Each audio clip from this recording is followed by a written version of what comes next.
Bonsoir, mesdames et messieurs, Alexandre Baudouin et François Trépanier qui vous souhaitent la bienvenue à cette autre édition de Sport Express. Monsieur Trépanier, mes hommages. Ça sent le printemps, hein?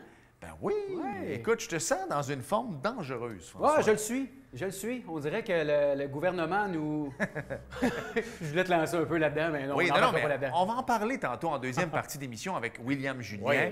Oui. Ce sera une chronique politique judiciaire. On va aller un peu partout, on va parler de football. Il y a du sport aussi, là. Exact, ça va être fort intéressant. Mais en première partie, il y en a un qui revient des États-Unis. Ça a très bien été pour lui en fin de semaine passée. Johan Lennes, en arts martiaux mixtes, qui revient tout juste de Philadelphie, qui a remporté sa 11e victoire en 11 combats au niveau professionnel. Il est de retour chez lui en Montérégie et on va lui parler. Petit égratignure sur le nez, mais tout un défi ce combat-là, puis il en est sorti gagnant. Écoute, je déteste te reprendre, mais là, j'ai pas le choix. Il est 11-0, mais 3-0 professionnel. Avant ça, c'était... J'ai-tu dit 11 professionnels? Oui, mais c'est pas grave. 11 depuis ses débuts en arts martiaux. C'est correct, il n'y a pas de problème. Sur ce, bienvenue à Sport Express.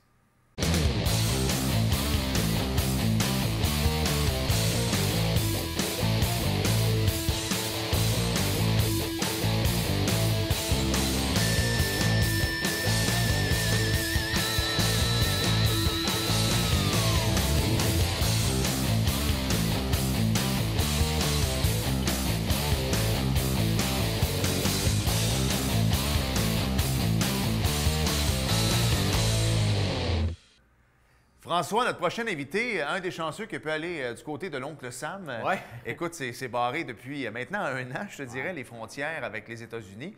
Mais lui, pour le travail... Il n'est pas allé faire le touriste. Non, c'est ça. Il n'a pas pu aller se faire reposer à côté de la statue de Sylvester Stallone, en tout cas. Mais il était à Philadelphie pour un combat d'arts martiaux mixtes. On le rejoint quelques jours après sa victoire. Il est un peu amoché, on va le voir sur son nez, mais c'est pour les bonnes raisons. Johan Lennes est avec nous. Salut, Johan! Salut les boys. Salut, Johan. Félicitations. Ben oui, félicitations. Merci, c'est gentil. Apprécié. Hey, je veux qu'on revienne sur ce combat-là, mais au cours des prochaines minutes. D'abord, bon, tu t'es entraîné fort pour ce combat-là. C'était du côté des États-Unis. Bon, je veux que tu parles un peu de quoi ça a l'air, les arts martiaux mixtes en pleine pandémie. Il a fallu que tu aies du côté des États-Unis parce qu'au Québec, c'est assez fermé, là. On a eu de la misère avec la boxe, fait que j'imagine que ça doit être encore pire pour les arts martiaux mixtes. Mais comment ça fonctionne? Là, tu as reçu un appel, la préparation, les tests COVID. Je sais que ta conjointe est médecin, là, mais comment tu as géré tout ça? Ouais, c'est sûr que c'est beaucoup de stock, beaucoup d'organisation, beaucoup de planification. Tu as des tests COVID à faire régulièrement. Aussi pour combat professionnel, ils font des tests de sang aussi pour le VIH, l'hépatite, des scans au cerveau, pour les yeux, ophtalmologue. Fait que, ça, c'est aux 6 mois, il faut que tu renouvelles ça. Fait faut que tu sois à jour là-dedans. Puis les tests COVID, bien écoute, au total, je pense que j'en ai fait 6. Parce que justement, j'ai une anecdote à cause de ça. La régie là-bas nous teste COVID. Puis on a besoin de ça pour revenir, nous, au Canada. Puis mon agent, il me dit, les tests que tu as faits, ils sont pas valides. Parce que c'est des tests rapides. Tu dois avoir des tests vraiment d'une clinique privée pour... Fait que là, moi, la journée du combat, il fallait que je me trouve une clinique privée pour faire mes tests, mais il fallait que je les aille avant 8 h le lendemain matin, les résultats, parce que sinon, je ne peux pas revenir au Canada. Fait que pour vrai, là, mentalement, c'est difficile. Il y a toujours un petit quelque chose qui arrive et tout. Fait que, mais on sort de là avec une victoire et on est vraiment heureux. Là. Johan, on va revenir sur le combat dans quelques instants, mais je veux juste qu'on poursuive un peu dans le protocole COVID. Là. On s'entend, on analyse ça. Toi, tu t'en vas aux États-Unis pour travailler. Hein? Tu t'en vas travailler aux États-Unis. Tu as besoin d'aller dans une clinique privée pour te payer un test. Là, par la suite, quand tu reviens ici au Canada, dois-tu faire le fameux protocole que tu dois payer ton hôtel, rester en quarantaine, qui coûte quelques milliers de dollars? Oui, exactement. Il a fallu que je paye... j'ai payé 1000 $ parce que tu n'as pas le choix de payer pour les 3 nuits, peu importe si tu restes 1 nuit, 2 nuits ou 3. Fait que c'est un hôtel de base que j'ai pris là, avec mon coach. On n'avait pas le choix. Dès qu'on est arrivé à Montréal, on s'est fait tester. Ils nous ont envoyé dans un hôtel. Tu n'as pas le droit de bouger de là. 1000 $ pour 1 nuit. Le lendemain matin, on avait notre test. Puis on a pu partir. Fait que là, on est en quarantaine à la maison. Là, je suis chez moi. Là. Mais ouais, le protocole n'est pas évident. Attends une minute, là. Tu es parti pour le travail. Mais quand tu reviens, parce qu'on s'entend que si tu as pu passer les douanes, tu avais une bonne raison. Là. Il a fallu que tu quittes parce que tu t'en allais pour le travail. Moi, je peux pas dire que, en tout cas, je peux, dans les airs, oui, là, mais au niveau terrestre, moi, je peux pas partir m'en aller à South Beach demain matin avec mon char. On s'entend là-dessus? Fait que si je quitte, c'est parce que je quitte pour le travail. J'ai une bonne raison. Donc là, tu es en train de me dire que toi, tu es allé chercher une bourse qui, on s'entend, n'est pas dans les millions, là. Je veux dire, t'es pas... Fait qu'il a fallu que tu prennes une partie de ta bourse puis que tu la mettes sur ta chambre d'hôtel. Et sur son test. Et sur ton test.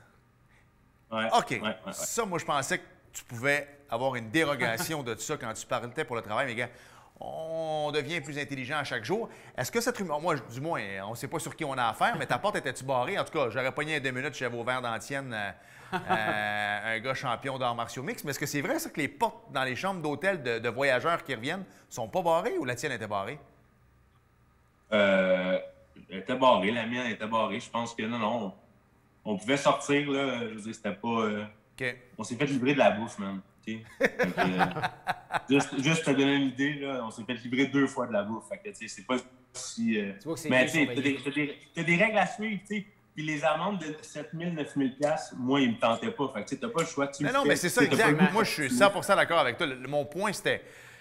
En tout cas, moi, personnellement, quand tu allais pour le travail comme ça, je pensais que tu aurais pu être suivi d'attendre ton test. Là. Ça, c'est correct. Là. Ben, je pensais que tu l'aurais fait de la maison. Mais en tout cas, ça, c'était une autre histoire. On n'est pas politicien. Mais... On va rentrer dans le combat, là. Là, je veux qu'on rentre dans le combat parce que j'ai vu tes commentaires. J'ai vu une bride parce qu'honnêtement, la connexion... je vais me plaindre à quelqu'un, là, mais c'était pas débile. J'ai essayé de suivre ça avec mon chum Max Paquin, que tu connais bien, qui est un ami d'enfance à toi. Je sais que ça a été un combat difficile. Je sais que tu as travaillé sur toi-même. Est-ce que tu es capable de me dire que tu t'en sors grandi de ce combat-là? Parce que je pense que ça a été un de tes plus toughs, là. Ah, clairement. Ça fait du bien de passer le premier round, premièrement. Tu sais, je veux dire, j'ai pas vécu ça souvent dans ma carrière. Souvent, ça se termine au premier round. Fait que, tu sais, c'est la première fois de ma vie dans un combat qu'il y a un gars qui se tient debout devant moi, puis qui me mange mes coups, puis qui me donne des coups aussi. J'avais pas mangé beaucoup de coups dans ma carrière encore. Fait que ça a été une belle guerre. J'ai mangé des bons coups, j'ai donné des bons coups. J'ai travaillé mon sol, ma lutte, mon kickboxing, mes kicks, tu sais. Puis je sais sur quoi que j'ai à travailler pour m'améliorer. Fait que de faire 3 rounds comme ça, puis en plus sortir avec la victoire, tu as raison, ça a été le plus gros combat de ma carrière. Puis j'en sors grandi de ça, ouais. Johan, tu étais préparé pour un 3 rounds. Vous avez regardé des vidéos avec ton équipe d'entraîneurs, mais est-ce que de l'imaginer, le 3 rounds, et de se rendre au 3 rounds, c'est complètement différent quand on s'entend? Tu es habitué quasiment de finir ça au premier round, là? Clairement, tu t'imagines des choses, puis tu finis toujours par être surpris un petit peu. Une petite anecdote, là, moi, là, Troy Green, mon adversaire, là, je m'attendais à ce qu'il soit 5-9, 5-10. Sur toutes les topologies, toutes les biographies qu'il y avait de tous ces combats, il était 5-9, 5-10. Quand je suis arrivé à la pesée devant lui, le gars était 6 pieds. Mentalement, ça te change une perception d'un combattant. Puis ça, tu sais, je veux dire, quand ton camp d'entraînement, tu l'as bâti dans 2-3 mois, puis tu t'attends à avoir un petit baquet devant toi, puis finalement, c'est un grand baquet devant toi. Tu fais comme, oh, OK, c'est peut-être pas le même, tu sais. Mais, fait il y a eu beaucoup de choses qui m'ont déstabilisé. Il était bon, il était rapide. Mais clairement, il m'a fait grandir, ce combattant-là. Je veux que tu me parles du mental parce que le physique, c'est une chose. Je sais que tu t'es entraîné longtemps, tu es un gars d'expérience, tu ne fais pas ça depuis hier. Au deuxième round, je veux qu'on vienne sur le deuxième parce que tu as été shaké un peu et tu as amené au sol, mais tu nous dis hors d'onde que tu as essayé quelque chose que tu disais, si ça ne fonctionne pas, c'est pas grave parce que je vais aller au sol. Je suis confiant. Je suis confiant, puis surtout, je vais prendre un 15-20 secondes pour me ressaisir. Là, moi, là, tu me donnes une droite, c'est terminé, je pars, puis je débarque complètement de mon plan de match. Toi, tu as eu le temps de penser à ça. Comment tu fais pour travailler un mental de même? C'est l'expérience, tu vas me dire, mais écoute, là, ça prend un contrôle de soi assez incroyable pour réussir à réfléchir de même en plein milieu de l'action. Ouais, mais je pense que, tu sais, moi, je fais ça à chaque jour. Tu sais, je veux dire, je visualise beaucoup, là. Peut-être que c'est la visualisation qui fait ça, mais tu sais, je suis un freak de ça. Je pense à ça tout le temps. Tu sais, je veux dire, je suis toujours en train de regarder des combats. Fait que, c'est vraiment tout ce que j'ai, c'est toute ma vie. Je suis un obsédé de tout ça. Fait que, clairement, la visualisation, c'est quelque chose de très important, tu sais. Puis, comme tu l'as dit, si c'est de connaître tes forces, puis de vraiment connaître ton adversaire, mon adversaire, c'était pas un gars qui finissait ses combats par soumission au sol. C'était pas un gars qui était dangereux au sol. Fait que je me suis dit, quand je me suis fait shaker, essaye de quoi spectaculaire. Tu l'as pas. Si tu l'as pas, tu t'en vas à terre. Puis c'est sûr que oui, ça va vite. Clairement, ça va vite. Mon expérience, je suis rendu à 11 combats. J'ai 11 victoires consécutives. Là. Si tu comptes amateur, professionnel, là, 11 victoires compétitives. Je commence à bien gérer tout ça. Là. Yohan, on voit que tu as une petite égratignure sur le nez, mais on parlait hors d'onde que le nez, il n'y a rien là. C'est plus la jambe qui fait mal après ce combat-là? Ouais, on a échangé beaucoup de kicks. Puis lui m'a donné des bons kicks, mais j'y ai lancé de très bons kicks aussi. À l'intérieur des jambes, les genoux, des fois c'est tibia à tibia, des fois on pogne les coudes. On pogne les coudes aussi, fait que ma jambe a été pas mal plus maganée que mon nez, je te dirais, ouais. Mais vous êtes chanceux, j'ai une question, mais je vais ouvrir la parenthèse quand même, parce que c'est vrai qu'il y a beaucoup de kicks. C'est rare qu'on voit des gros accidents, mettons le tibia qui débarque ou des choses de même, mais il doit avoir une technique, j'imagine, parce qu'à chaque fois que je regarde ça, je fais comme, comment ils font pour sortir de là, ces deux jambes? Et vous êtes solides, les boys, là. Ben, tu sais, on donne des kicks à chaque jour. T'sais, moi, je lance des kicks dans les sacs. Les sacs sont durs. C'est une question d'endurance et d'habitude. La première fois que tu lances un kick de toutes tes forces dans le sac, ton tibia, il pince et ça certain, mais je veux dire, tu finis par t'endurcir. Puis l'habitude.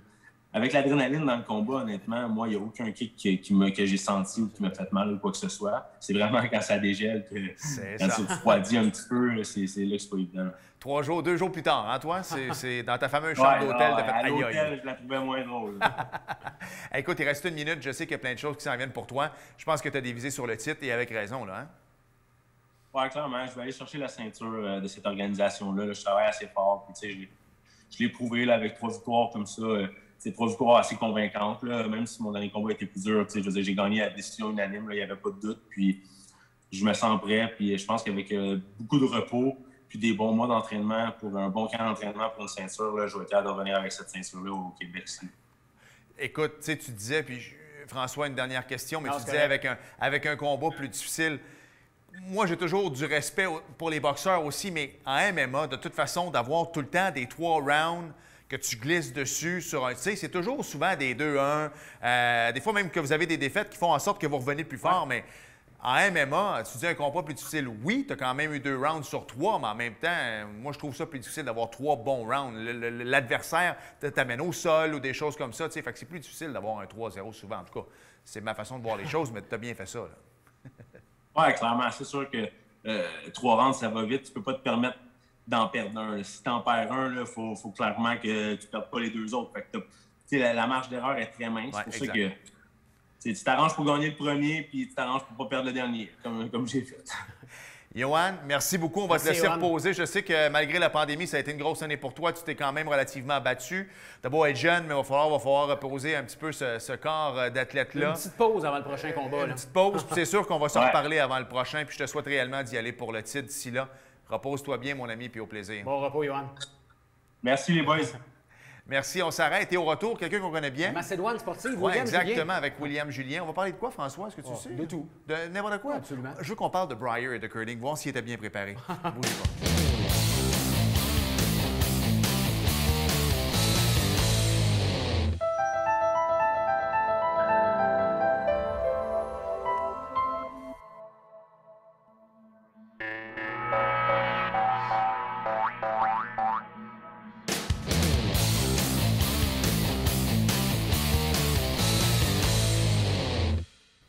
Nous sommes de retour à Sport Express et c'est là écoute, il nous fait plaisir de sa présence d'abord, mais il arbore une belle casquette. Oui. La casquette qui, pour les jeunes et ces choses-là, elle est fichue des Alouettes de Montréal qui n'ont pas joué.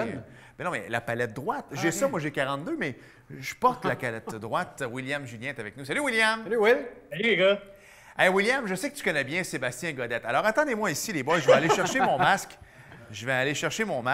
Ouais. Et c'est parce qu'au Super Bowl, il y a eu une gageure entre Sébastien Godette et notre ami Richard Racicot. Et Sébastien n'a pas payé ses dettes. Alors, Monsieur Godette, j'ai votre 10 $ ici. Je vais demander à Richard. Richard, viens ici, mon cher ami Richard. C'est beau, Sébastien, je vais lui donner ton 10 $. Alors, pour regarder les règles sanitaires, j'ai mis le masque. Voilà, c'est fait. Les bons comptes font les bons amis. Merci beaucoup, Richard. Salutations à Sébastien Godet. Et vive Tom Brady. Écoute, je vais enlever le masque et je reviens. Est-ce que j'ai vraiment dit vive Tom Brady? Oui. Je pense que là, c'est Louis qui va mettre son masque qui va venir me voir. Écoute, c'est la Macédoine sportive. C'était la fin du Brier. J'aimerais ça que tu nous parles un peu du Brier. Je sais que ça a été une belle victoire de l'Alberta, de la Saskatchewan. Ça a été quand même âprement disputé, William. Ah, absolument. Écoute, non, mais, pour vrai, Le pire, c'est que c'est sûr qu'il est au courant. Ah non, c'est ça. Écoute, moi, j'ai écouté le Brier. c'était quand même une 4e finale de ça pour Brandon Butcher de l'Alberta qui allait là contre Kevin Coe qui était. As-tu vu sa shot en demi-finale? As-tu vu Olympiques. sa shot en demi-finale qui l'a amené en finale? Il a fait une double sortie. C'était de toute beauté. Absolument. Absolument. C'est spectaculaire le curling pour vrai. Là. Hey! Bruno et Louis, là, qui en fait veulent jouer. Parce que Bruno nous l'a dit. Bruno, c'est un grand sportif. Et Bruno a dit: je me cherche un sport. La colle. Exactement. À la colle, il y a un très, très beau. Une très, très belle place pour le curling. Alors, moi, je veux une vidéo de Bruno qui joue au curling. Mais c'était des blagues parce que avant la pause, j'ai dit au retour, on va parler du Brier avec William Julien. Mais là, tu fais plaisir à Trep parce que tu n'étais pas prêt, mais tu le savais. Je le savais qu'il était prêt. Ouais, il est voilà. toujours prêt. Écoute, je sais que tu as déjà eu des affinités avec la CAQ, mais ceci dit, la semaine dernière, la ministre Charest y est allée de quelques nouveautés au niveau d'assouplissement pour le sport. Bon, écoute, je te laisse aller là-dessus. Qu'est-ce qu'il y a de nouveau pour nos jeunes sportifs, mon J'ai cher William? l'impression qu'on est dans un spectacle d'humoriste à côté de moi. Ah, mais... Du côté des nouveautés, ce qui est à noter, c'est surtout l'ouverture des gyms en zone rouge également. Oui, On c'est savait vrai. que Ça, bravo. Les gyms étaient seulement ouverts en zone orange, donc les gyms. Ça va permettre à certains athlètes probablement de mieux se préparer dans leur préparation. C'est qu'il va y avoir c'est niaiseux à dire, mais c'est sûr qu'il y en a que les athlètes de haut niveau ont des gyms personnalisés à la maison. On parle de comme moi qui est dans le football scolaire, des étudiants athlètes comme ça va peut-être permettre d'aller chercher une meilleure préparation physique à ce niveau-là. On a les centres sportifs également qui ouvrent à la grandeur du Québec, donc ça, c'est intéressant aussi. La petite chose ici, là, les petites particularités là, qu'il faut démontrer, c'est les activités intérieures dans la zone orange. Maximum de 8 personnes, donc ça peut être 8 adresses différentes. On n'a pas. Et d'un maximum de 12 à l'extérieur. En zone rouge, à l'intérieur, c'est des pratiques individuelles ou une bulle familiale ou enduro qu'on peut pratiquer, et c'est 8 à l'extérieur. Donc, c'est des choses pas faciles à comprendre. Et évidemment, les compétitions et les spectateurs sont interdits. Merci, Will, pour ce bilan politique. On va rentrer un peu dans le football. Oui, non, c'est vrai. Là, oui. On va rentrer un peu dans le football. Écoute, plusieurs joueurs qui ont signé. On voit que notre ami Bill Belichick, de l'équipe préférée de notre ami Louis, les Patriots de la Nouvelle-Angleterre, on voit que Bill semble en mission. Will, présentement, crois-tu qu'il est en train de digérer très mal la victoire de son ancien poulain Tom Brady au Super Bowl? Parce que ça signe en Nouvelle-Angleterre, là. Ben oui, mais as-tu vu qui ont signé si, comme plan arrière? Ouais. Il y a un mélange de deux choses. Il y a un mélange, c'est clair que pour Bill Belichick, qui a un ego quand même, tu sais, comme entraîneur, une réputation, c'est pas le fun d'avoir Brady gagner un Super Bowl l'année après qu'il ait quitté la Nouvelle-Angleterre. Ça, c'est quelque chose. Il y avait aussi des besoins du côté des Patriots et on avait l'argent pour le faire cette année. Donc, la situation pour eux, elle était avantageuse parce qu'il y a beaucoup d'équipes qui sont proches du cap salarial avec la baisse du cap salarial alors que les Patriots étaient en bonne situation financière. Donc, on capitalise là-dessus aussi, c'est clair. Par contre, moi, j'ai encore des difficultés avec Cam Newton. Ben oui. J'ai jamais été un fan de lui. Moi, j'aime les acquisitions en défensive. Jalen Mills, Matthew Judon, David Gotcho. On va chercher quand même des choses intéressantes. Ça va supporter au retour de Dante Hightower qui avait déclaré forfait la saison dernière. Mais en attaque, j'ai encore des difficultés. Nelson Aguilar, c'est pas un véritable numéro 1. C'est un joueur en dents de scie. Il peut faire des bonnes choses. C'est un marchand de vitesse. Kendrick Bourne, je ne suis pas encore convaincu de ce gars-là. Puis Cam Newton, au pas d'accord, c'est un point d'interrogation. Est-ce qu'on va repêcher un au 15e rang? Est-ce que Bill Belichick va se servir du 15e rang pour avancer? Là, le fait qu'il ait pallié d'autres positions via le marché de joueurs autonomes, peut-être qu'il va être tenté à échanger 1 ou 2 fois de repêchage de plus pour pouvoir s'avancer et repêcher un carrière en première ronde. Ça va être intéressant à suivre. Ben, tu sais quoi? et non pas que je suis devenu un apôtre de Tom Brady, mais... non, mais laisse-moi finir ma phrase, là, parce que je me sens mal en ce moment. J'ai comme des boutons qui me poussent, puis tout ça, mais... Ça te fait bien? Non, mais c'est ça, tu vois, on va me tirer des fléchettes, mais aussi bon sois-tu comme coach, ton corps arrière fait une grosse différence. Absolument. L'an passé, on l'a vu avec Tom Brady. Alors, Bill Belichick, tu peux amener l'équipe que tu veux. Il reste qu'avec Cam Newton, tu ne gagneras pas, aussi bon sois-tu comme coach. Et ça va ramener Bill Belichick à terre parce que Tom Brady, lui, a prouvé qu'il n'y a pas besoin de Bill pour gagner. Et de toute façon, les Patriots ne battront pas les Bills et ne battront pas les Chiefs pour se rendre au Super Bowl de toute façon. Et pendant ce temps-là, Brady reste là-bas et The Gronk vient de re-signer également. Donc le 14 millions pour un, 10 millions pour l'autre. Ouais. Et tu parles justement de coach Bruce Arians, c'est pas lui qui avait la plus grande réputation. Il garde de savoir, il a un Super Bowl depuis qu'il a un corps arrière en tant que Tom Brady. Il était avec Jameis Winston avant, il n'y avait rien. Donc, tu sais, on voit que. Puis Cam Newton t'en a parlé. Ron Rivera était un bon entraîneur-chef avec les Panthers de Caroline. On ne l'a pas gagné, le Super Bowl. Fait que, des fois, il faut voir. Puis Tom Brady a encore prouvé les choses. Je pense que Belichick pourrait piquer au vif. Comme je vous le dis, le fait que la situation de leur plafond salarial le permettait et le fait que Tom Brady ait gagné un championnat viennent s'accoupler ensemble. Il y en a un qui n'avait pas besoin de fonds de pension, mais là, il va en avoir tout un avec NBC. Vous avez vu que Drew Brees a annoncé sa retraite. Mais là, il a signé, lui, pas juste comme commentateur pour la NFL. Hein. Il va être aux Olympiques, il va être partout. Alors, il va devenir comme une espèce de commentateur vedette pour le réseau. Et écoute, je pense que c'est quelque chose comme 20 ou 30 millions annuellement. C'est fou raide, là. Ça n'a pas de bon sens. Et dire que ce contrat-là, il l'a négocié depuis il y a 2 ans. Oui, exact. Ouais. Avant le dernier contrat qu'il venait de signer, celui-là qu'il n'avait pas, il avait déjà signé son contrat pour son après-carrière. Donc ça, c'est intéressant. Puis, je pense que c'est le secret le moins bien gardé. On s'entend que Drew Brees, c'est juste dommage pour lui de finir de cette façon-là. La façon dont il l'a fait contre les Buccaneers en séries éliminatoires, une performance décevante. Drew Brees est assez intelligent. Il s'est retiré, n'a pas poussé la note pour une autre saison, juste pour peut-être aller essayer de mettre ses records inatteignables. Mais bon, regarde, c'est l'intelligence, la santé avant tout. C'est un père de famille. Ce qui est proche. Puis, regarde, moi, ce que j'ai envie de dire, Drew Brees, oui, il a un Super Bowl, mais Drew Brees, il va léguer également beaucoup en Nouvelle-Orléans. Ça a été une grande vedette. Je me rappelle les événements de l'ouragan Katrina il y a quelques années.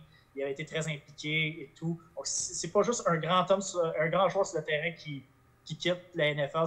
C'est un grand leader, un grand homme à l'extérieur aussi. Hey Will, il reste 2 minutes à l'entrevue.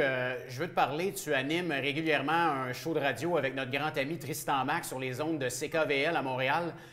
Et vous avez eu le privilège de parler à Claude Lemieux, gagnant de plusieurs Coupes Stanley en ondes. Et surtout, là, on va revenir dans le local, l'agent de notre ami Éric Gélina. Yes. Si tu pouvais nous parler un peu de ce que Claude Lemieux a dit par rapport à notre Joannais Éric Gélina.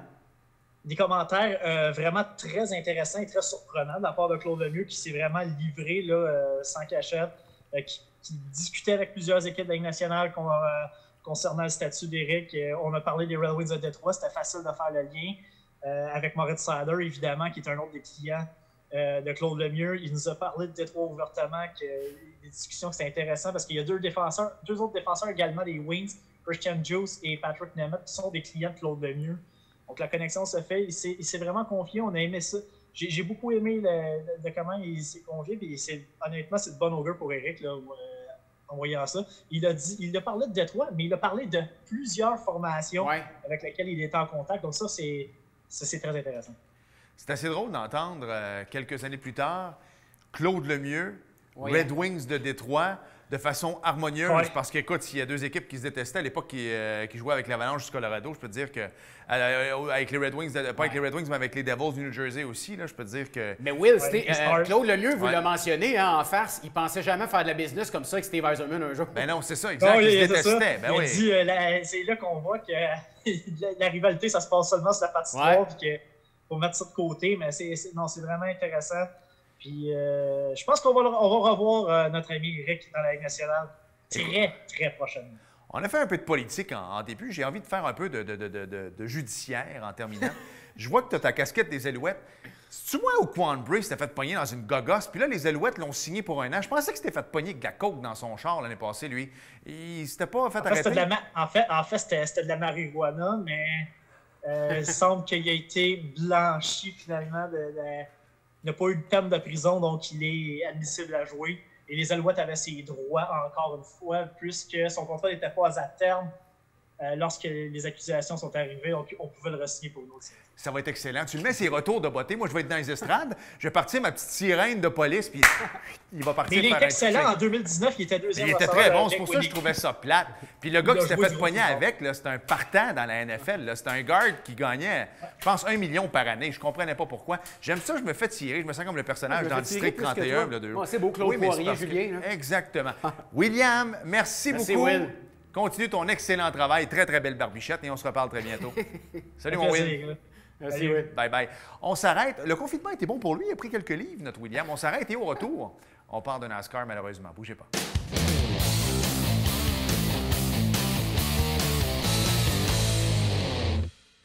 Nous sommes de retour à Sport Express. Et François, on va parler de NASCAR. Je te laisse 30 secondes. Hey, juste avant de parler du NASCAR, c'est bon, tu t'en vas, parfait.